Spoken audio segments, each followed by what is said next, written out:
isso aí, pessoal. Hoje a gente começa mais um Aqui Tem Design muito bacana com o fera da madeira, que é quase um cupim, que é o Paulo Alves. É um cara que veio lá do interior aqui para a capital e tá aprontando um monte de coisa bacana aqui com a gente. Ele já é bastante conhecido do mercado, tem suas peças em coleções importantes, tem showroom super bacana, mas isso aí quem vai contar pra gente e pra vocês e pra todo mundo que tá nesse estúdio aqui, que nós temos mais de 250 macacas de auditório aqui com a gente, é o próprio Paulo Alves, nosso convidado de hoje. E aí, Paulo, tudo bom? Tudo jóia, Beto. Obrigado pelo convite. Vamos que vamos. Obrigado você por estar aí com a gente hoje.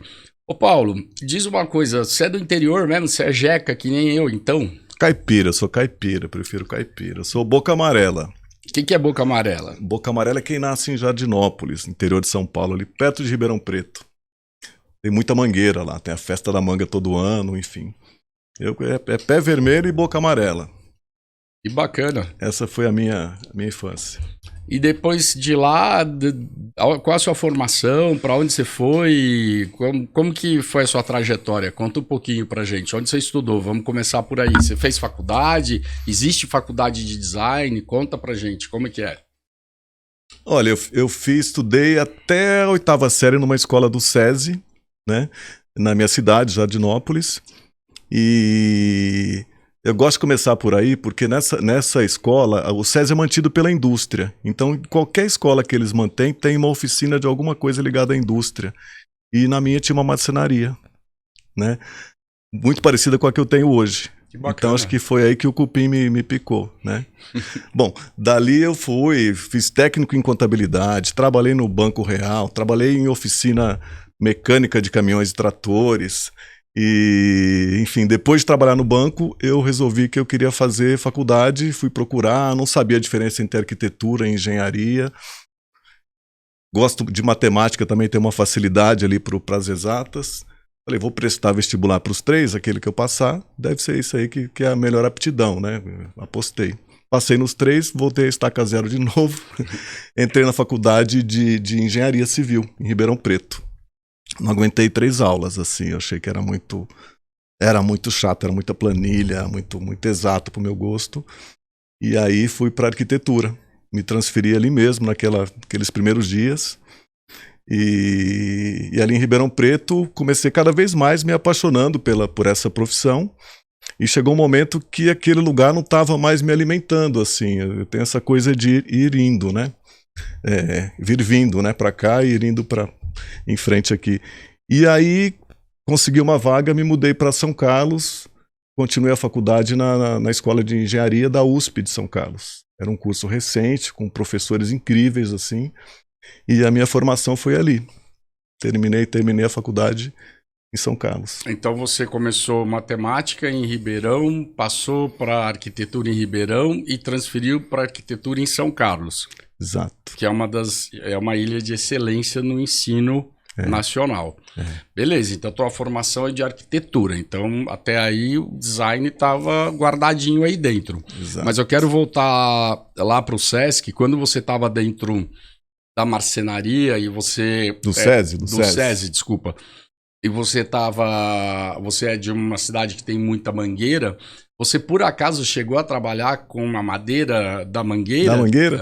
Eu trabalhei, não lá, eu trabalhei, a não ser que eu não soubesse que a madeira, sim. Né? Eu soubesse não, mas eu já cheguei a fazer algum móvel, alguma coisa com mangueira, mas depois já aqui na vida profissional, queria experimentar essa madeira para ver o que bacana. Que tinha. Então temos que fazer uma expedição a Jardinópolis e coletar um caminhão de mangueiras. Beleza. E aí você se formou em arquitetura e você veio para São Paulo trabalhar? Qual foi a trajetória a partir daí? Então, eu tomei um contato assim muito bacana, assim, apaixonante com o trabalho, de perto assim, com o trabalho da Lina Bobardi, né? Eu tinha sorte de ter um professor, não era da minha turma, era das turmas de 1º ou 2º ano, que era um dos arquitetos que era um dos 3 mosqueteiros ali da Lina Bobardi. Bacana. Ela estava viva na época ainda. E Marcelo Suzuki, né? E ele, apaixonadíssimo por ela e pelo trabalho, com muito material para mostrar, organizava umas exposições, umas palestras, né, com slides e mostrando muita coisa que a gente via muito pouco, né? O Jalina está super na moda, mas era uma figura tão emblemática, assim, poucas publicações, poucas obras até realizadas, né? Mas enfim, quando eu tomei contato mais de perto com aquilo, eu falei, gente, é isso aqui que eu quero. Porque eu fui saindo lá do interior dessa coisa, caipira e tal, e fui indo para uma coisa mais intelectual, vamos dizer assim, né? Eu sou a primeira pessoa na minha família que fez faculdade. Nível universitário em escola pública, o que não é pouco. Exato. Então, eu senti que eu estava me afastando daquela origem, né? E quando eu conheci o trabalho da Lina, eu vi que não era nada daquilo. Eu não precisava me afastar, né? Que o mundo é redondo e a gente acaba chegando e passando de novo por várias vezes pelos mesmos lugares, às vezes, né? E acho que no trabalho dela ela conseguia juntar o popular com o erudito. Isso que eu acho que é a maior contribuição da vida dela.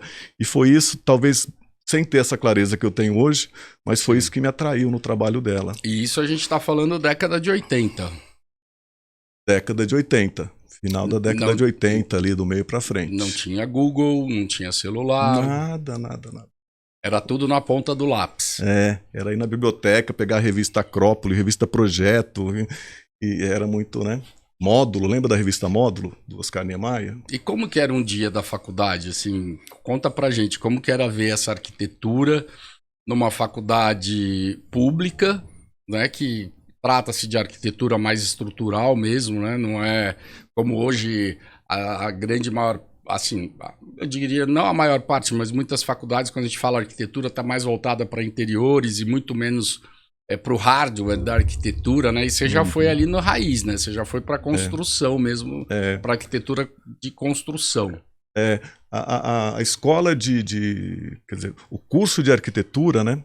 Por ter nascido em São Carlos, na USP de São Carlos, por ter nascido dentro da escola de engenharia, que é uma escola centenária e tal, da USP, a gente tem uma formação mais interior ainda do que isso que a gente chama de interior hoje aqui. Acho que é mais ligado até à estrutura da arquitetura. Eu estou falando dos pilares mesmo, de viga e laje, da estrutura física da arquitetura. De construção, né? De construção, né? Sim. A gente não tive nenhuma aula de design. Eu saí de lá sem conhecer nenhum... Não sabia que era Sérgio Rodrigues na faculdade, não era por aí, né? E muito menos isso que a gente chamava de decoração. Arquitetura de interiores, que hoje é design de interiores, né? O design de interiores, decoração, nem pensar, né? A escola era muito ligado à arquitetura modernista, né? Moderna, né? Nesse sentido, né? De realização, né? E mesmo se você pegar a escola paulista, né? Eu acho que rolava um certo preconceito em relação a essa coisa do design do interior. Né? O arquiteto resolvia os ambientes ali, muitas vezes com os móveis em concreto, né? Quantos que a gente viu que tem a mesa de concreto que sai lá da cozinha e vem para a sala de estar, aquelas salas rebaixadas com sofá de alvenaria, muita cama de alvenaria. Era uma ideia de resolver tudo com concreto, né? Enfim, não tinha muito isso, né? E aí você veio para São Paulo? Aí vim para São Paulo. Eu vim para São Paulo porque, primeiro, eu queria continuar e dar mais um passo e vir à frente, e eu queria trabalhar com a Lina Bobardi. E eu vim e fui com a cara e a coragem. Com essa fixação, com essa fantasia. Eu tenho uma amiga, né, a Morena Leite, que é chefe de cozinha. Sim. Ela fala uma coisa que eu acho incrível. Tanto ela quanto o marido, o Júlio. A gente é muito amigo. Sonhar pequeno, sonhar grande, dá o mesmo trabalho e tal. Cansa do mesmo jeito. Então vamos escolher, né? Tá aí o sonho era grande e vim com a cara e a coragem. Conheci um pouquinho o Marcelo Suzuki ali, tinha uma professora também, Mayumi Souza Lima, que é uma arquiteta incrível, muito ligada ao Lelé, né? João Figueiras Lima, ela trabalhou muito tempo com ele. E ela era muito amiga da Lina também. Eu falei, é nesses dois que eu vou colar e vou tentar ir lá. Eu sabia que estava tendo a obra dela, foi a última, né, no final da vida, e foi a restauração do Palácio das Indústrias. Onde hoje é o Museu Catavento, né? Aquilo estava sendo restaurado, né, e transformado para ser a nova sede da Prefeitura de São Paulo. Sim. E vim e fui. E fui lá e toquei na porta e não tinha mais trabalho, né? Na verdade, o primeiro dia que eu cheguei lá no escritório, estava todo mundo muito atordoado. A Lina tinha acabado de ser internada, né? O que levou ela à morte dali alguns algumas semanas, né? E aí não tinham nem condição de me receber e nada, tudo. E aí eu fiquei de voltar no momento mais calmo. Infelizmente, o momento mais calmo foi depois que ela faleceu. Uhum. E fui lá com a cara e a coragem. Olha, a gente tá, a Lina faleceu, tá meio bagunçado aqui a coisa. A gente até tem trabalho, mas a obra já tá mais no final. Vai mudar o prefeito, a gente não sabe se vai continuar. A gente não tem mais verba. Eu falei, tudo bem, mas eu mostrei meu currículo, eles gostaram, eu já tinha trabalhado em vários escritórios, desenhando de prancheta, né? Aquela coisa toda com normógrafo, pessoa da antiga, assim. E eles gostaram do meu currículo e acharam que podiam me aproveitar. Eu falei, eu trabalho de graça aqui meio período, porque eu vim para São Paulo para trabalhar aqui, é aqui que eu quero ficar. Legal. E aí o outro meio período eu arranjo um outro trabalho para pagar meu aluguel e as contas básicas, que eu preciso ganhar um dinheirinho. Aí eles toparam, né? Que legal. E foi assim que eu comecei, né? Depois de uma semana, viram realmente meu trabalho e aí, você já conseguiu outro trabalho? Está trabalhando? Falei, não, então pode vir direto que a gente arrumou uma verbinha, você vai continuar aqui. Que bacana. Eu queria. É isso aí, ó, sonhar grande ou sonhar pequeno, você viu? Dá o mesmo trabalho e o cara caiu no museu que hoje é chamado Catavento e foi um movimento muito importante a restauração desse palácio. Bom, e aí, Paulo, você estava lá mergulhado com essa turma e aí você começou a sentir cheiro de design em que momento? Na casa da Lina, né? Essa obra realmente no Palácio das Indústrias, tem uma coisa que é bacana de dizer. A Lina montava o escritório dela de arquitetura, de arquiteto, como ela gostava de dizer, no canteiro de obras, dentro da obra. Nosso escritório era lá. Não era num prédio na Faria Lima, em outro lugar, era dentro do escritório, né? E deixava a gente muito mais em contato com os operários, com as coisas que podiam, né? Era uma arquitetura mais, um projeto mais vivo, né? Que podia se transformando com a realidade dos fatos ali na nossa frente. E aí, em um certo momento, realmente mudou o prefeito e saiu Erundina. E entrou, acho que Paulo Salim Maluf, né? Não foi? Entrou. Não lembro se foi o Maluf ou se já foi o Pita, mas enfim, Sim. É a mesma coisa. Acho que foi o Maluf. Eu lembro que o Suplicy era o candidato a substituir a Erundina, não deu conta. E aí encerraram a obra, né? Parou um pouco pela metade o trabalho, infelizmente. Não foi feito o prédio novo que ela tinha desenhado. E aí eu fui convidado para trabalhar na Casa de Vidro, que morava em Dubar, de Irmã da Lina. Para participar da primeira organização, porque a gente tinha conseguido aprovar, pela Lei Rouanet, na época já, né, aquele livrão quadrado Lina Bobardi, né, e a ideia era lançar esse livro no aniversário, um ano depois que ela faleceu. Então era um trabalho árduo, assim, uma coisa de 6 meses ter que organizar um acervo, e a gente imaginava, né, os arquitetos que trabalhavam junto dela há muito tempo, né, o Marcelo Suzuki, o próprio Marcelo Ferraz e o André Weiner, eles não tinham, na verdade, a noção do tamanho, da quantidade de projetos que ela tinha feito. A Lina trabalhava muito sozinha em casa, né? Desenhando de madrugada e fazendo projetos que às vezes nem tinham pedido para ela, e anotando. Era uma arquiteta muito completa, né? No sentido, pensava cenografia, moda, enfim, tudo que você imaginar, objetos e filosofia, enfim. E a casa deles era uma embaixada, né, mundial, assim, de todos os intelectuais que vinham para o Brasil passavam por ali, né, enfim. E fui convidado para trabalhar nesse projeto e entrei, mergulhei de cabeça. Aí a gente teve contato em primeira mão com coisas incríveis, assim, né, foi uma oportunidade, né. Eu dei um tiro numa coisa, acertei uma muito maior. Você veio trabalhar com arquitetura, acabou fazendo quase que história, né? Levantamento histórico de uma fera mundial, né? Que hoje é a Lina, que ganhou um Leão de Ouro póstumo, né? Maluco você pensar numa coisa dessa, né? Em Veneza. E a Lina, ela era, assim como muitos arquitetos, né? Que partem que fazem não só arquitetura, mas acabam querendo desenhar móvel, né? A gente tem a nossa história do design brasileiro, a grande maioria, até hoje, são arquitetos que desenham móveis. Eu, inclusive, sou um desses, né? Você pega Sérgio Rodrigues, quem que você quiser lá para trás, difícil alguém que estudou design. Né? Depois... Muito barulho aí? Vou começar no depois de novo. Então, Paulo, e aí nesse movimento de estar catalogando a obra da Lina, estar vivendo ali na casa de vidro, tudo isso acontecendo, aí você mergulha no design, aí você descobre essa possibilidade na sua vida, ou você ainda vai produzir arquitetura? Como é que é isso? Eu fiquei alguns anos ali na Casa de Vidro, né? A gente fez esse primeiro trabalho, que foi esse livro, organizamos uma exposição que inaugurou no MASP, com o lançamento do livro, um filme que foi feito na época também. E a gente depois resolveu rodar o mundo com essa exposição, né? Começou a ter demandas de levar para vários lugares, tanto no Brasil, América Latina, Europa, viajou para todo lado. Então foi um trabalho que se desdobrou bastante, né? E a própria organização do acervo fez com que a gente ficasse mais tempo lá para reorganizando a coisa de uma maneira melhor ainda, né? Mais profunda. E o que me fez olhar para essa coisa do design foi justamente ver a quantidade de móveis que a Lina desenhou, né? Desde os anos 50, quando ela chegou até, ela montou em 49 uma marcenaria aqui em São Paulo, Pau Brá, né?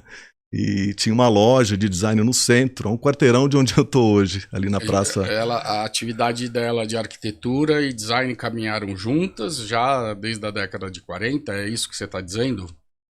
Caminharam juntas. Na verdade, ela fez design antes de fazer arquitetura aqui no Brasil, né? Antes dela desenhar a Casa de Vidro, que foi em 1951, mesmo ano que o Niemeyer estava desenhando o Copan, só para a gente localizar um pouco na história, ela já tinha uma marcenaria, né, com Giancarlo Pallanti, um outro arquiteto italiano que tinha vindo para o Brasil pelos mesmos motivos que ela, né, depois da Segunda Guerra na Europa. Pós-guerra. Né? E ela desenhou toda uma linha de móveis, né? Ela começou com uma cadeira, que foi uma cadeira que ela desenhou para a primeira sede do MASP, que era na rua 7 de Abril. Né? Para o auditório. Pro pequeno auditório do MASP, do museu. Sim. Ali foi o primeiro objeto, assim, que eu saiba, assim, estudando isso, que ela desenhou, né? E aí daí ela começou a desenhar um monte de outras coisas e acabou montando uma loja ali, um quarteirão ali de onde era o MASP, na praça ali atrás da Biblioteca Municipal de Andrade. Você é perto da Galeria Metrópole, por ali, naquela 7 de Abril, aquele eixo ali. Exatamente. Então, agora me perdi o que você tinha perguntado. Ela começou, então, primeiro com design aqui no Brasil, na década de 40, e a primeira peça que você disse foi a cadeirinha do auditório do MASP, no centro da cidade, e depois que veio... Ela teve a loja e depois que veio a arquitetura. Pelo menos a arquitetura que ela construiu, né? A primeira aqui no Brasil foi a própria casa dela no Morumbi. A primeira obra dela. Onde é a sede do Instituto Bard hoje, né? Está aberta a visitação, tá o acervo dela. Paulo, a gente já ouviu um monte agora qual é o seu passado, como você fez. Agora eu quero ouvir o seu passado do momento que você olha para a madeira e você mergulha de cabeça em design. Conta daí para frente agora pra gente. Então, bicho, eu acho que tem a ver, né? A Lina desenhou coisas em aço, em estofado e tal, tudo, mas ela teve um olhar para a marcenaria que me fez, de alguma maneira, despertar aquele menino lá que estudou no SESI, que já tinha aquela coisa da marcenaria na veia. E eu tive a sorte também desses mesmos arquitetos, né, os dois Marcelos, né, o Ferraz e o Suzuki, terem uma marcenaria, junto com o seu escritório de arquitetura, né, que é a Marcenaria Baraúna. Né?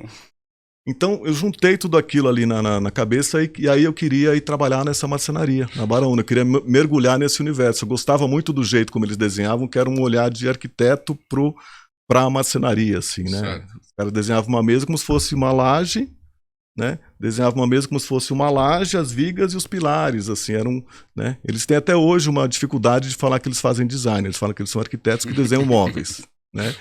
E eu acho que aí foi o gancho para eu passar para a marcenaria, né? Saí do Instituto Bard, depois de alguns anos, entrei na Marcenaria Baraúna e fiquei 9 anos ali. Virei sócio, enfim. Então, foi até 2004, quando eu tive que romper com essa linguagem tão quadrada assim, né? Que o jeito como eles desenhavam, gostavam de desenhar, gostam, né? Fazem até hoje, né? Eu comecei a sentir vontade, liberdade, de expressar um pouco mais a minha liberdade, de poder fazer coisas mais malucas, assim. Eu sou muito intuitivo, né? Então eu senti essa necessidade, mas isso eu já tinha mergulhado em técnicas tradicionais de marcenaria, em conhecer o que é essa diversidade da madeira brasileira, em ter contato, nos primeiros contatos ali de como é que era essa história de você trabalhar com madeira sem destruir a floresta, a natureza, né? Como é que você trabalhar dentro da sustentabilidade usando madeira. Madeira de reflorestamento, isso a gente está falando do começo dos anos 2000. Já tinha passado o Eco 92, Já. o movimento já estava grande, todo mundo olhando para o Amazonas, e Exato. você começou a explorar esse tema dentro do seu próprio conteúdo. Eu tive uma oportunidade há muitos anos atrás de ir na sua oficina no Cambuci, eu pirei na tua xiloteca, né? Foi a primeira vez que eu ouvi essa palavra, xiloteca. Aquele monte de madeira, aquela coisa maluca, né? Cores, cheiros, texturas. Antes da gente entrar na madeira, que você começou a trabalhar com essas madeiras mais sustentáveis, o que é uma xiloteca, Paulo? Uma xiloteca é uma biblioteca de madeiras, é uma coleção de madeiras, né? Certo. E a gente tem no mundo muitas espécies de madeira, mas no Brasil a gente tem a maior quantidade de espécies, a maior variedade, né? Nem a gente mesmo sabe exatamente quantas são, né? A diversidade é gigantesca. É no mínimo 8.000 espécies de madeiras. Meu Deus. Né? E os pessimistas dizem 8.000, os otimistas chegam a 12, 15.000. E nós exploramos quantas, mais ou menos, hoje? Assim, dentro do teu estúdio, da tua oficina, hoje você explora quantas? Só para a gente ter uma noção do quanto ainda temos a descobrir. Eu acho que eu já botei a mão e trabalhei com umas 150 madeiras, vamos dizer. Não chegou a 200 ainda. Então a gente está falando mais ou menos 2% do nosso universo. Você ainda não explorou nem 5% do universo que a gente tem de madeiras.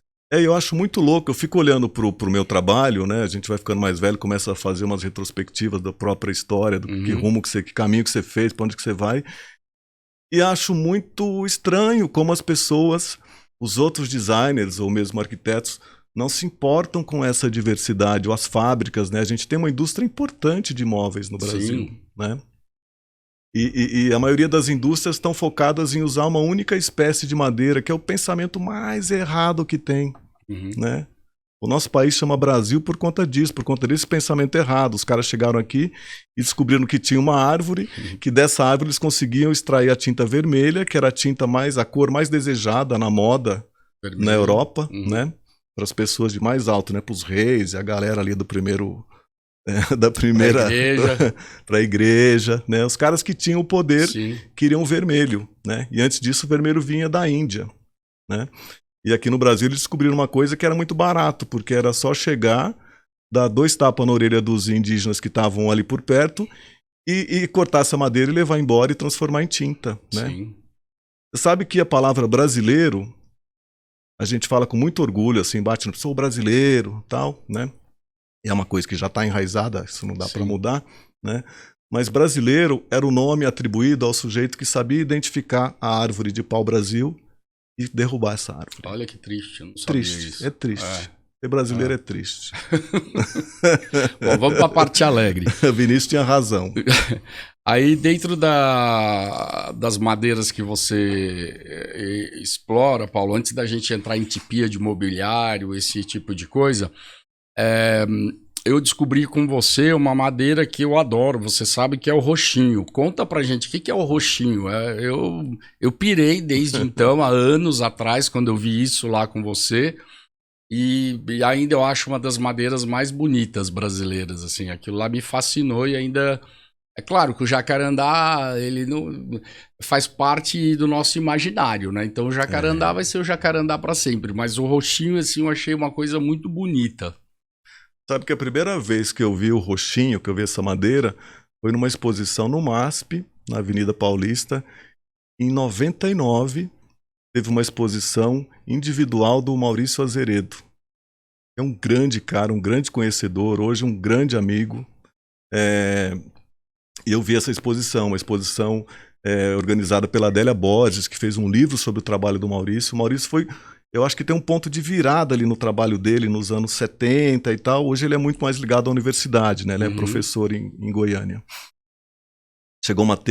Ele chegou a ter uma marcenaria em Pirenópolis, chegou a assumir o lugar do Zanini Caldas na UNB, né, no Laboratório de Madeira, de Produtos Florestais. É um cara importantíssimo em Brasília, né? E ele foi o primeiro cara a mostrar como é que essa diversidade pode participar do design brasileiro, né? Que de repente isso podia ser uma veia forte para a gente falar isso aqui é brasileiro, né? Porque essa diversidade só tem aqui, né? E uma delas é esse roxinho, né? Eu me lembro, tinha uma cadeira dele na exposição que tinha mais de 30 espécies de madeira em uma única cadeira. Única peça. Né? Então me despertou para isso. Falei, nossa, esse mosaico, né, bicho? Olha essa, né? Olha uma paleta de cores com tantas, né? E eu não tinha noção ainda que a gente tinha essa quantidade de 8, sei lá, 10 mil espécies de madeira. Né? E aí você descobre o roxinho. Descobri o roxinho ali. E me apaixonei. Sabe onde a gente encontra roxinho hoje? Em cabo de martelo. Às vezes você vai comprar um martelo, o cabo é de roxinho. É um cabo nobre, né? É um cabo nobre, mas eu já vi em construção, estrutura de telhado, né? É uma madeira... Por que acontece? Quando a gente foca, a gente joga a luz sobre uma espécie de madeira, parece que aquela que é a madeira mais bacana, essa coisa do... É que nem artista quando lança uma música, tem aquela música de trabalho, vai todo mundo nela. Às vezes tem uma muito mais bacana que tá lá escondidinha e tal, né? E a gente jogou luz, né, no Jacarandá da Bahia, ali nos anos 40, 50. Depois, sei lá, foi no Palmarfim.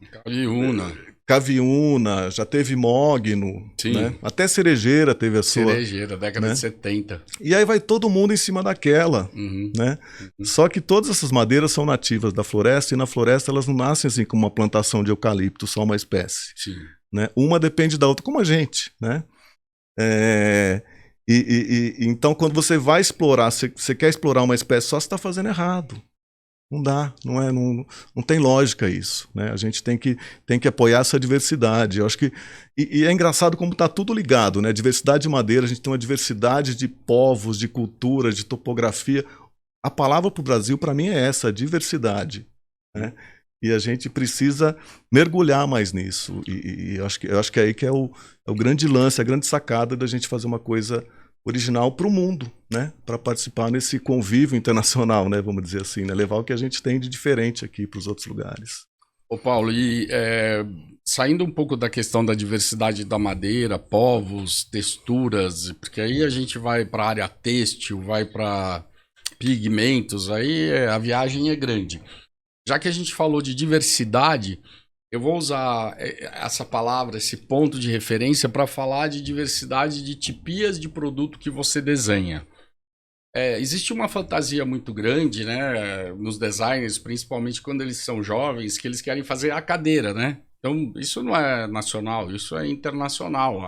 A cadeira é um objeto que ele busca uma questão estética e de solução de design, né, de utilidade. Então, ele faz parte, eu acho que da fantasia da maior parte dos designers. E qual que é a tua diversidade de produção de tipos de móveis e por onde você começou, assim? O que você acha? Por onde você começou? Você começou por cadeira, sofá, banquinho? Qual foi o teu ponto de início no design?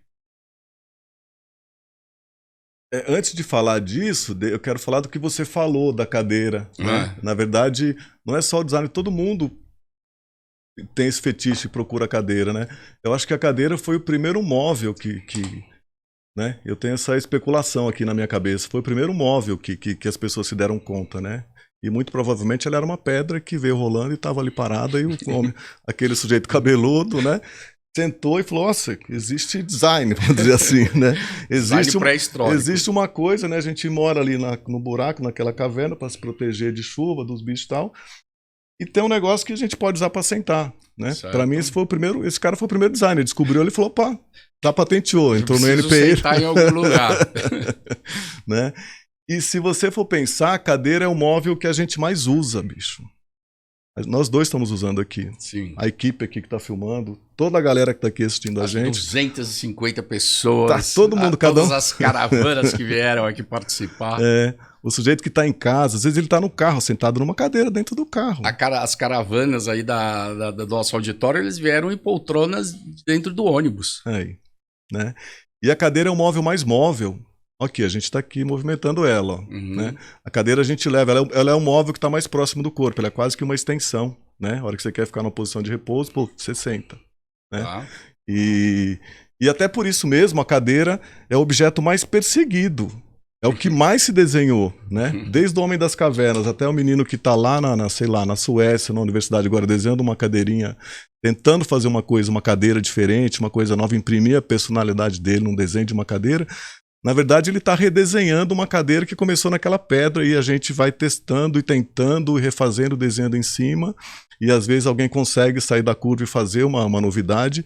E é muito difícil você fazer uma novidade numa coisa que já foi repetida, Sim.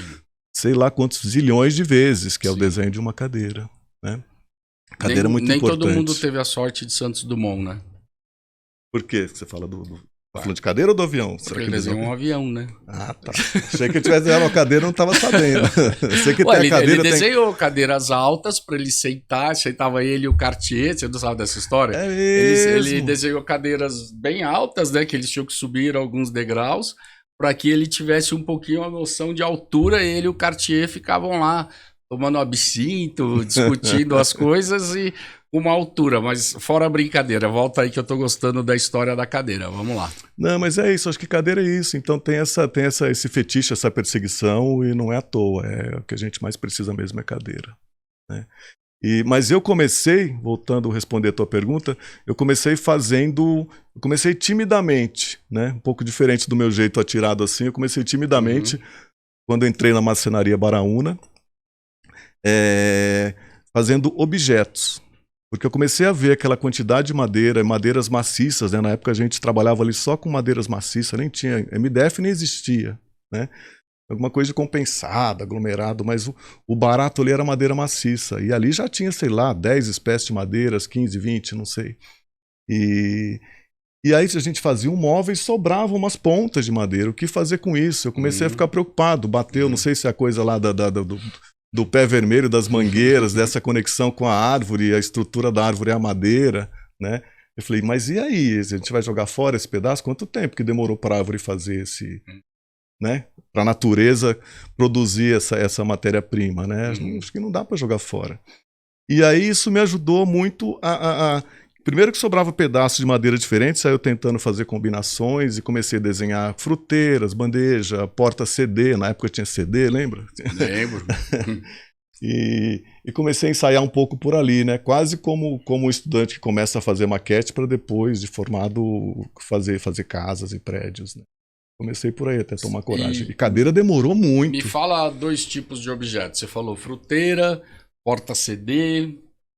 Lembra de mais alguma coisa assim que você fez? Prateleirinha, porta-revistas. Nossa, tanta coisa. Porta-retrato. Objetos soltos, né? É. Que legal. E quando veio a cadeira? A cadeira, eu só consegui tomar coragem de fazer uma cadeira. Já tinha feito até poltroninha, sofazinho, mas cadeira eu comecei em 2007 desenhar a primeira cadeira. Eu levei 2 anos desenhando essa cadeira. E já foi a Atibaia? É a cadeira Atibaia. Olha só, então você já começou bem. Porque eu entendi logo no começo desse trabalho que não faria sentido, né? Se eu estou me chamando de design, se eu estou me chamando de criativo. Imagina se eu sou arquiteto e faço uma casa que é uma cópia de uma outra casa. Eu não sou arquiteto. Sou um cara que copia a casa dos outros, de outro arquiteto, né? Ou mudar só uma coisinha ali e tal, e assinar embaixo, né? Então tinha que ser uma coisa diferente, uma coisa nova, original. Essa que era a grande angústia, por isso que demora, né? Então, sei lá, passei 10 anos aprendendo a dominar as técnicas de marcenaria. Não todas nunca vou estar nesse nível, né? Mas uma quantidade suficiente para já poder ensaiar ali, né? E além do que, as exigências que tem uma cadeira, né? Na minha opinião, né? Ela tem que ser confortável, é para isso, para sentar, para descansar, conforto, né? Pelo menos a cadeira que eu queria fazer. Ela tem que ser resistente, tem que ser leve, porque ela é móvel, né? O móvel mais móvel que tem, que é o que a gente mais movimenta em casa, né? Então a mesa fica parada, o buffet, o sofá, tudo, e a cadeira você leva para lá e para cá. Certo. Às vezes até para outra sala, né? Os franciscanos tinham uma cadeira única, né? Sabia dessa história? Não. Você que gosta de história? Conta. Não, acaba da Atibaia, eu vou anotar aqui, franciscano. Anote se não esqueço. Vai, conta aí. Você tá na Atibaia. Aí a cadeira tem que ser leve e tem que ser bonita, porque não estamos aqui para fazer coisa feia, não é o que eu acredito. Acho que tem que...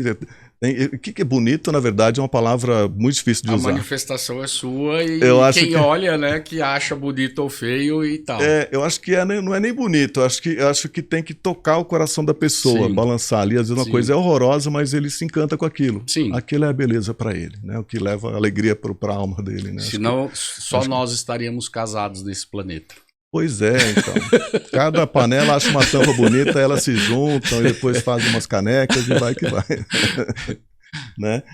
E aí eu bati muito a cabeça, né? Desde o começo da marcenaria, ali rabiscando. Eu digo 2007, porque é aí que eu acho que eu cheguei num ponto. Eu tinha um amigo que tem uma casa no meio da floresta, lá em Atibaia.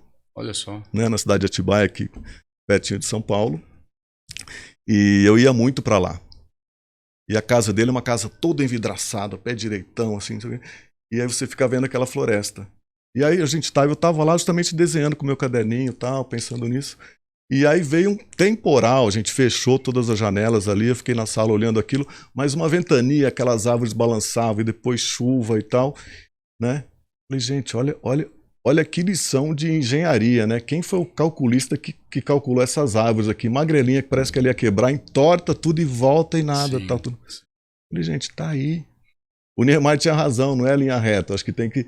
A linha torta. A linha torta, né? No caso ali, não fiz curvas, mas essa coisa, né? Quando você imagina o desenho de uma cadeira, você imagina... duas perninhas na frente, né, com 40 centímetros de altura, duas atrás, com 80, e um retângulo assim. Esse é o desenho, o estereótipo da cadeira que todo mundo tem na cabeça. Você não imagina uma coisa que tem diagonais e tal, a princípio, né? E a árvore é formada de diagonais, não tem nenhuma linha reta ali. Eu acho que é isso que garante essa estrutura, né? E se você ainda colocar em lente, em microscópio, a textura da árvore é um absurdo, né? Que poucas pessoas sabem, né? Que olham a madeira, né? Aquela coisa celular, que é muito bonito. Vai lá, volta lá. E aí eu falei, gente, eu acho que é aqui que eu trabalho com madeira, tenho esse respeito, tenho essa paixão pela madeira. Vamos homenagear a fonte dessa madeira, que é a árvore, né? Eu acho que o meu professor de engenharia, de estrutura, de marcenaria, é a natureza, é a árvore. E você já tinha desenhado a árvore, ou você partiu a cadeira, ou você criou o nome da cadeira e depois você criou a cadeira? Não, eu comecei a pensar como é que eu já tinha algumas ideias, né, que depois se concretizou na cadeira Atibaia, que era não ser o assento totalmente de madeira, eu queria um estofadinho, né? Tem essa coisa das pessoas terem várias alturas e às vezes a gente senta numa cadeira e tem uma quina que incomoda aqui, então eu já tinha bolado aquele chanfrado que tem aqui na frente. Certo. Eu já tinha alguns conceitos que eu queria que essa cadeira tivesse. Mas ela não conseguia ter uma cara, só era ali os 4 palitinhos e aquele assento ali, certo. E faltava ter essa cara, né? Já tinha estudado um monte de questões estruturais, né? Que se você faz a perna de trás reta, a hora que a pessoa senta... Sabe aquelas cadeiras antigas retonas? Antigas não, as cadeiras que você encontra no interior, por aí. Você vai fazer assim, né? E todo mundo tem a mania de fazer isso, né? Muita gente. Aí você já dá aquela afrouxada, né? Começa a ficar mole. Quantas cadeiras tem aquele nheque-nheque, né? Então, aí juntei tudo isso com a coisa das diagonais e comecei a desenhar, e foram 2 aninhos aí, a cadeira ficou pronta em 2009. Caraca, que legal. com o Marcelo Suzuki, olha só. Com o Luiz Suzuki, que não tem nada a ver com o Marcelo Suzuki. Que trabalhava comigo já na época e trabalha até hoje, arquiteto também, meu braço direito ali na marcenaria, né? Ele me ajudando muito, tanto é que ele assina aquela cadeira junto comigo. Né?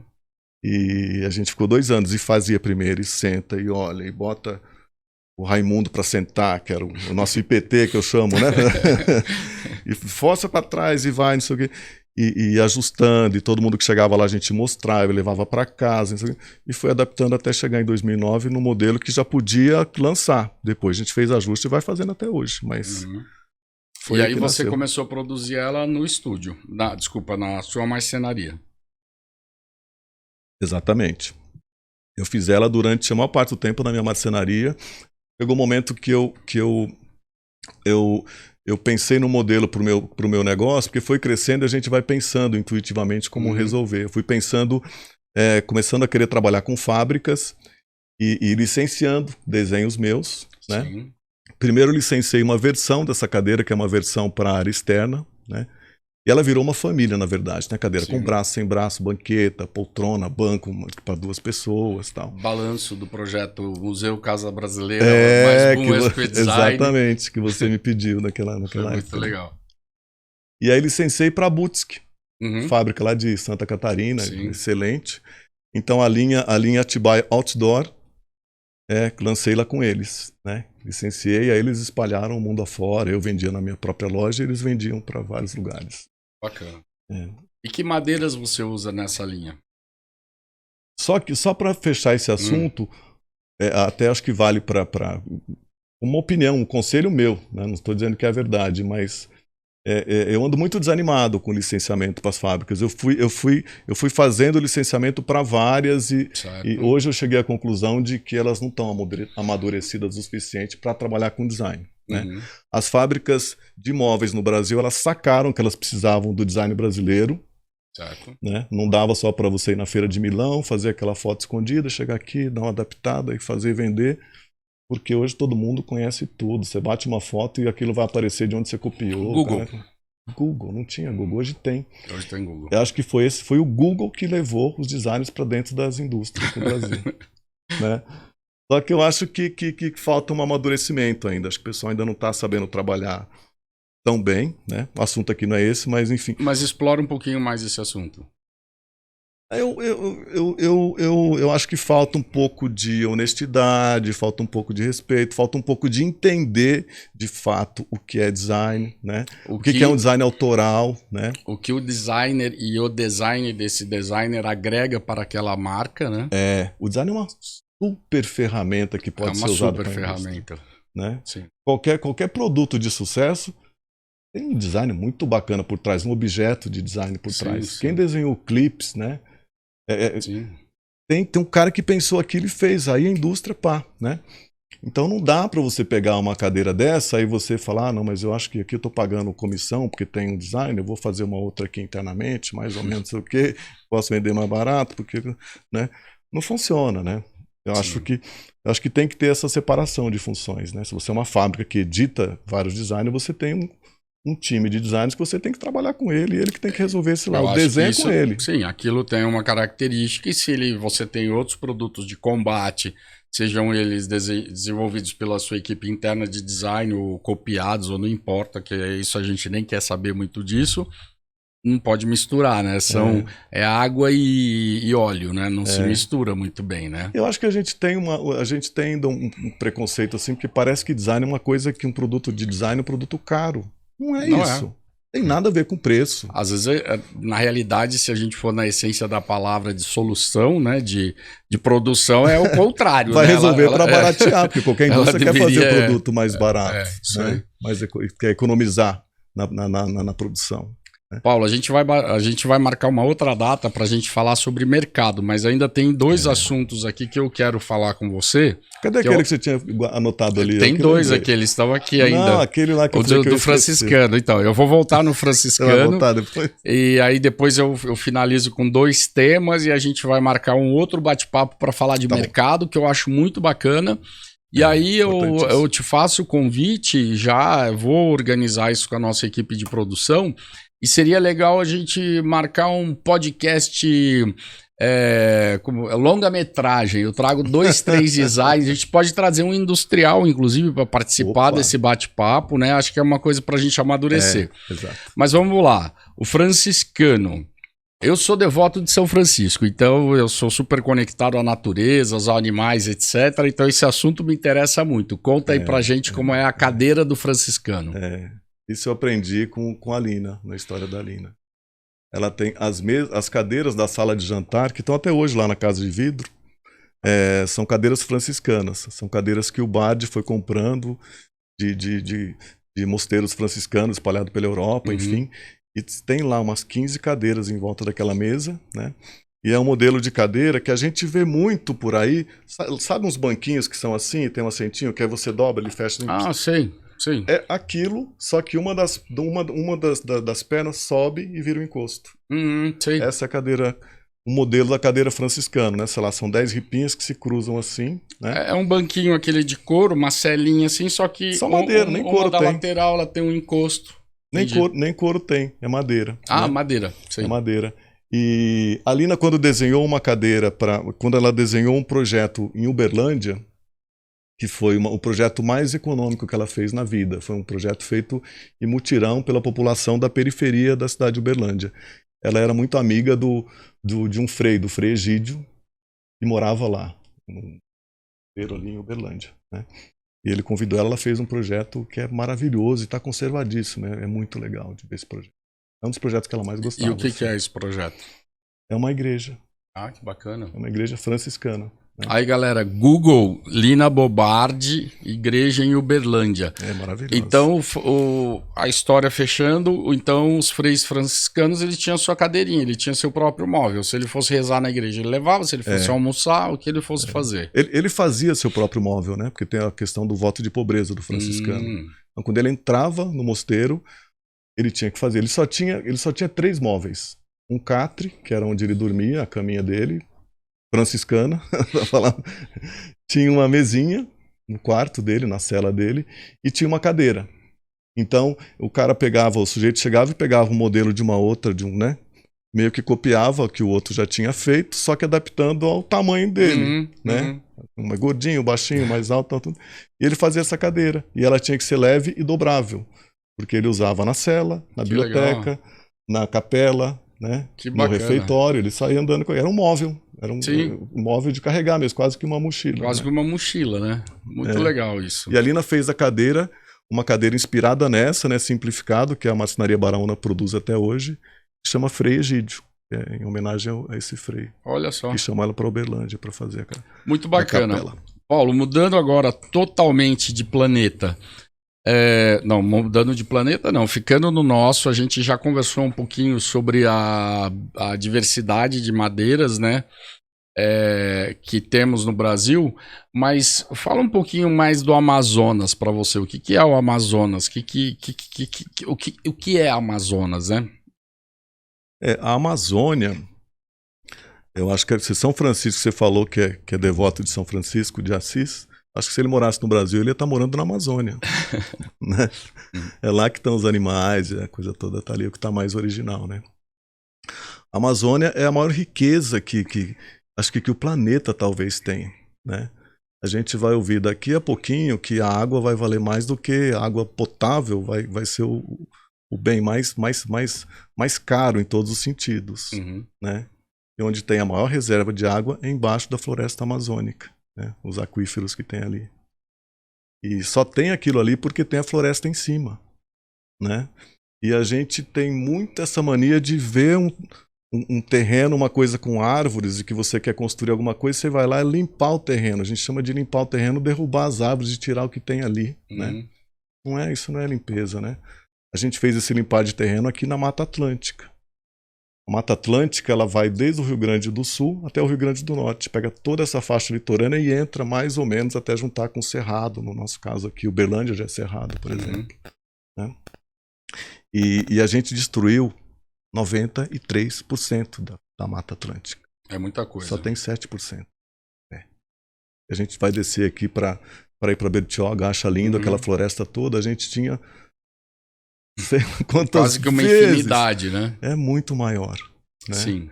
E a Amazônia é a última reserva, grande reserva que tem no planeta, é a maior delas. Né? E a gente tem que olhar para isso. E a gente tem mania de olhar para a Amazônia, a gente fala Amazônia e vê uma foto aérea, né? Parece uma fotografia de drone, aquelas árvores, os rios passando. Né? A gente tem que descer, entrar na floresta e ver as pessoas que moram ali. Né? Os indígenas, os ribeirinhos. Tem muita vida ali dentro. Assim como você pega um tronco de uma árvore, você tira a casca, você vai ver a população que tem ali. Na Amazônia também tem isso tudo. Né? Os animais, tudo que convive ali. E tudo aquilo, um depende do outro. Né?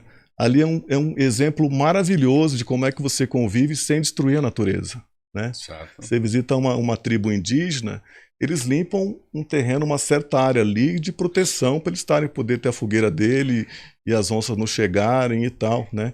Mas eles fazem as casas, né? As suas casas com matéria-prima dali mesmo, né? E temporárias, né? É.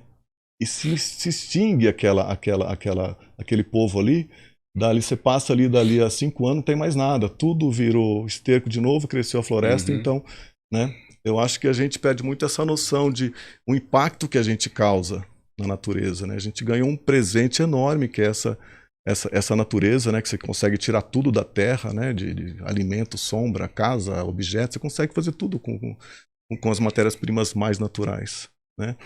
E a gente vem destruindo loucamente, né? E aí, o que a gente faz? Não toca na Amazônia? Não é isso, não é assim, né? Hoje em dia a gente vive num mundo capitalista, nada vai ficar de pé se não der lucro, se não der renda, né? E uma floresta nativa de pé, como a Amazônia, pode muito bem ser rentável, né? Sem dúvida. E, inclusive para quem sempre viveu ali, né?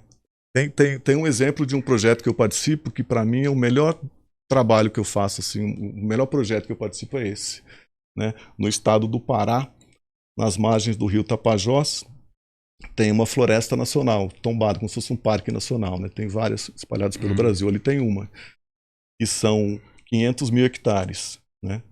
Está na beira do rio Tapajós e do outro lado tem uma rodovia. E ali você tem um grupo de várias comunidades, né? Dentro dessa floresta tem quase que 30 comunidades diferentes ali. Umas 3 indígenas e a grande maioria de ribeirinhos, né? Gente que veio de outros lugares, às vezes no Nordeste se mesclou com os indígenas, enfim. Mas o cara está enraizado ali, né? Vive de pesca, coisas assim desse tipo, né? Eles se organizaram numa cooperativa, que é modelo, que se chama Conflona. Organizaram muito bem e foram atrás do Banco Mundial, de ICMBio, foram atrás do Fundo Amazônia, né, que agora está voltando. Agora está voltando, alemão, né? Alemão, norueguês, né? Enfim, é um consórcio para... Acho que tem muito da Suécia, Holanda, Alemanha. E aí eles conseguiram concessão de uma parte bacana dessa floresta, são 90 mil hectares, para fazer extrativismo, né?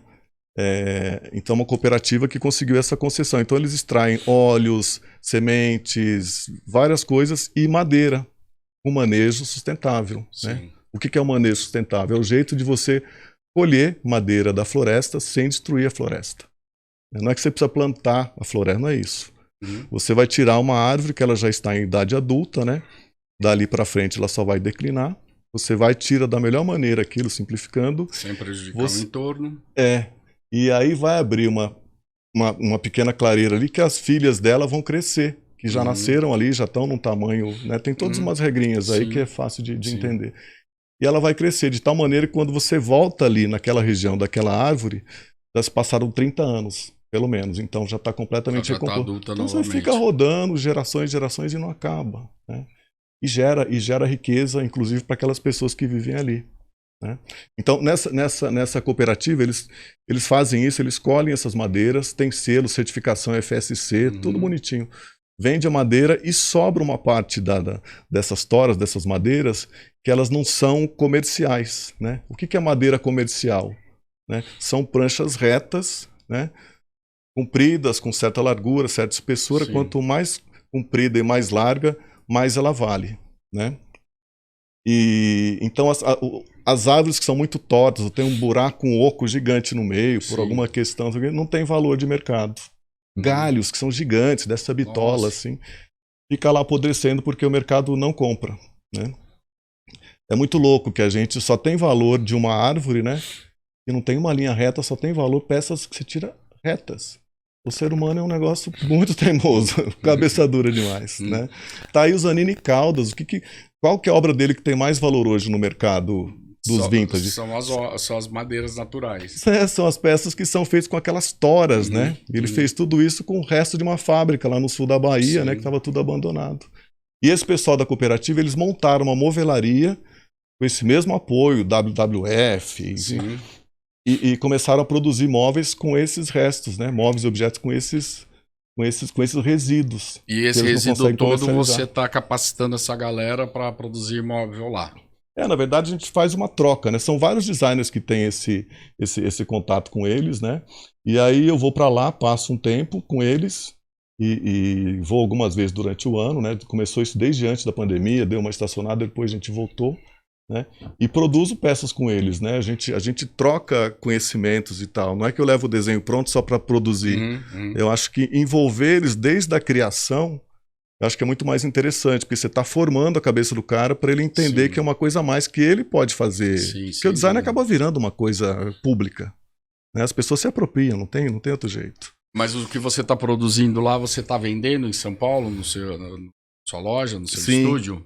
Sim. Eu já produzi coisas que eu mandei direto para o Mato Grosso, para um condomínio gigante que a gente fez móveis, né? Mas eu trago para São Paulo e a gente vende aqui. Então aí a gente está agregando valor na origem, né? Sim. Só lá eles não têm esse mercado que a gente tem aqui. Você tem que levar para o grande centro.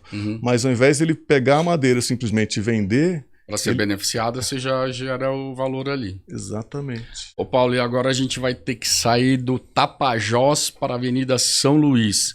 Me conta qual foi esse seu movimento de sair do Cambuci, que você ficou muitos anos com a sua oficina, com o seu estúdio, com a sua casa, e hoje você é cidadão do centro de São Paulo que está reunindo uma grande galera da economia criativa do Brasil, né? Já que nós somos o maior polo de produção de criativa mesmo, né? A cidade de São Paulo ferve, né? Eu gosto muito dessa coisa do centro, né? A gente vai, né? Pelo menos eu viajo para uma cidade lá do interior do México, eu quero ir no centrinho. Eu acho que no centro é onde tá mais sedimentado e tem mais exemplos da história daquele lugar. Tem mais vestígios ali, no mínimo, para você... É a partir dali que irradiou todo o resto da cidade. É a parte mais antiga, né? Então, isso por que não fazer na cidade onde a gente mora, né? A gente tem no centro de São Paulo, naquele quarteirão que a gente está ali, que é um triângulo, né, entre a Rua da Consolação, a Avenida São Luís e a Avenida Ipiranga, né? Aquilo ali é um triângulo que tem talvez o maior patrimônio assim, de variedade de edifícios de grandes arquitetos modernos. Brasileiros, né? Brasileiros e gente vindo de fora, né? O Franz Ripp fez o Edifício Itália, o Niemeyer fez o Copan, né? O Artacho Jurado fez o Louvre, e assim vai, né? É um patrimônio riquíssimo. Em frente você tem a Biblioteca Municipal, que é a segunda mais importante do Brasil, a Galeria Metrópole, né? Então é um patrimônio fantástico. E por que não ocupar? Não podemos esquecer que o Love Story é logo ali atravessando a avenida, né? Love Story está sendo restaurado ali, em frente ao Copan. Patrimônio brasileiro. Patrimônio da diversidade aí, tá vendo? Total. Então, eu acho que a gente, como cidadão, como arquiteto, tem a maior obrigação de ocupar isso, né? A gente vive querendo trazer as grandes empresas para o centro, trazer as pessoas para morarem no centro, né? Vamos dar o exemplo, né? A gente aprende com os filhos da gente que uma das grandes lições de vida, quando a gente tem filhos, eles crescem, que não adianta você falar. Ele vai copiar o que você faz. É pelo exemplo, né? Então, acho que a gente tem essa função, né? E eu adoro. Minha mulher e eu, a gente mora ali no Conjunto Os Arvos, que é esse bico que junta um triângulo ali da Consolação com a São Luís, né? É um conjunto que tem 2 andares de galeria, um que você entra pela São Luís, outro pela Consolação, eles se interligam com escadas rolantes. Essa galeria foi projetada pelo Jorge Zalzupin, né? Final dos anos 60 ali, quando desenharam esse prédio. Aí você tem 4 andares de garagem suspensos em cima da galeria, são 400 vagas para estacionar carro, né? E aí você tem 2 torres, uma de escritórios e uma de apartamentos. Eu moro ali, a gente mora nessa torre de apartamentos e a nossa loja é embaixo. A parte esse ninho de concreto maravilhoso que você já descreveu, qual é a sua relação hoje com a cidade e que impacto que você quer causar nela? Dessa área específica, né, que é o centro. Eu acho que a coisa mais importante não custa nada, que é o que a gente precisa fazer com a nossa cidade para interagir com ela, né? Acho que como qualquer pessoa, se ela fica abandonada, ela não faz sentido, tem que ter interação com algumas outras, né? E eu acho que o melhor jeito de interagir é andando a pé pela cidade, né? Você pode andar de carro para longas distâncias, ou pegar um metrô, que seja, mas andar a pé pela cidade, a gente vai descobrindo muita coisa. E ali no centro tem muita coisa para se descobrir, né? Não sei se é isso que você está perguntando, é isso que você quer saber? A questão de descobrir, mas a questão de que a sua ida, a ida do seu estúdio para lá, da sua equipe e dessa interação com o centro, o que você quer fazer com isso? Por que você foi para lá? Então, eu fui para lá porque minha loja estava pequena, na Vila Madalena, né? E eu precisava de um lugar maior. Eu tinha comprado esse apartamento, tinha reformado, já estava morando. E tem essa simpatia grande pelo centro. E a gente fica pensando em ir para esses lugares que já tem outras lojas. Mas talvez a minha missão aqui seja botar uma loja aqui. Aquela galeria era um polo de agências de viagem, né, e coisas ligadas a jornalismo também, por conta do Estadão, que era ali em frente, né? E ela está muito vazia hoje em dia. E é linda e está super preservada. Tem uma escada de Jacarandá da Bahia que o Zalzupin desenhou ali, que liga os 2 pisos da galeria, que é um monumento fantástico, né? E aí uma das ideias era ser um pouco um hub, vamos dizer assim, né? Tanto é que a gente depois cresceu a loja, hoje eu tenho uma loja de 700 metros quadrados. Dá para fazer um monte de coisa, não preciso encher ela de móveis. Dá para fazer bate-papos, dá para fazer festa, dá para fazer o que a gente quiser, jantares, enfim, né? A ideia é contribuir um pouco para trazer as pessoas dos outros lugares, né? O meu cliente que mora, sei lá no Alto de Pinheiros, por exemplo, né? Por que não ele vir ao centro da cidade? Já que ele vai vir à minha loja, talvez ao invés de eu estar na Vila Madalena ou estar na Gabriela, por que não provocar ele para vir no centro? Eu acho que é uma provocação, né? Eu acho que ser pai, ser professor, acho que tem muito a ver com provocação, né? Paulo Mendes da Rocha só fazia provocações, né? Se você for olhar. Eu acho que é provocar um pouco esse sujeito a vir para o centro. E a hora que ele fala, mas você entra pela Consolação, 222, deixa seu carro com manobrista, já está dentro da galeria, não tem perigo nenhum. E as pessoas vêm e entram. Aí a gente fez uma sacanagem do bem, que a gente fez um convênio com o estacionamento que são 12 horas o mínimo. Então a gente dá um selinho e fala, olha, você gastou 1 hora, 2 aqui na loja, agora você tem mais 10. Eu vou te levar ali na Abel Coelho, ali embaixo do Copan, no Cuia, você vai tomar um cappuccino que você não vai imaginar. Depois te deixo na livraria, você vai e faz um circuito. Aí a pessoa vai descobrindo a cidade. Vai descobrindo, né? Eu lembro que um dos que eu fiz isso, ficou emocionado assim. Dali a 3 dias, era um sábado, ele veio com a mulher e 3 filhos pequenos passeando. Olha só. Ele passou em frente e falou, eu gostei tanto que eu trouxe minha família. Que bacana, bacana. Né? Fazer turismo, viajar na própria cidade, né? E quando a gente ocupa, né, a gente, de certa maneira, vai expulsando aquelas coisas ruins que estão ali, né? Que se você abandona, o nego toma conta. Eu acho que o centro mais precisa... Estava num debate outro dia com o Felipe Morosini, né, que fez esse trabalho de anos, né, com o Minhocão para virar um parque, né, vamos dizer assim, mesmo que não tempo integral, né? E o Gustavo Cedrone, que é um arquiteto da Método, nós 3 moramos por ali e trabalhamos por ali. A gente fez um bate-papo na Semana de Design do ano passado sobre essa coisa do centro, né? E muito em cima do que o Morosini disse, como ele fez, o que aconteceu no Minhocão, porque se você pegar o que aconteceu no Minhocão, hoje você vai lá domingo e tem muita gente, sábado tem muita gente passando. Sim. É um parque, você pode já dizer que é um parque. E o que foi feito de transformação? Foi colocado policiamento? Muito pouco. Foi colocado banco? Muito pouco. Uma outra escada a mais para ter acesso? Quase nada. Foi colocado gente, as pessoas ocuparam. É isso que faz virar. Gentrificação. Botar a gente tomar conta, a gente assumir as nossas coisas, né? E aí a gente falou, então, eu acho que para o centro, para a cidade é a mesma coisa, né? Então se você pegar aquela população que mora, ou gente que pode vir morar naqueles prédios, e eles descem, caminham e vão no mercado a pé, né? Você resolveu isso. Como é que você resolve no Morumbi isso? Conta. Não tem como. Né? E ali no centro tem de tudo que você precisar, né? Além de ter a maior malha de rede de infraestrutura, né? Tanto de transporte, enfim, várias coisas, né? Você quer comprar uma capinha para esse caderno aqui, um grafite para essa lapiseira, você sai ainda 2 quadras e tem uma papelaria lá de 50 anos que vai te vender isso. Né? Acho que é usar a cidade. E Paulo, para a gente terminar, Como que você ajuda através do seu trabalho, como você colabora através do seu design para a gente viver melhor? Viver melhor? Eu gosto muito de falar de sustentabilidade através do meu trabalho, né? Eu fui sacando que essa coisa de fazer os móveis com essa, desde daquela tempestade em Atibaia, que eu me encantei pela, falei, puta, tá aqui a solução, né?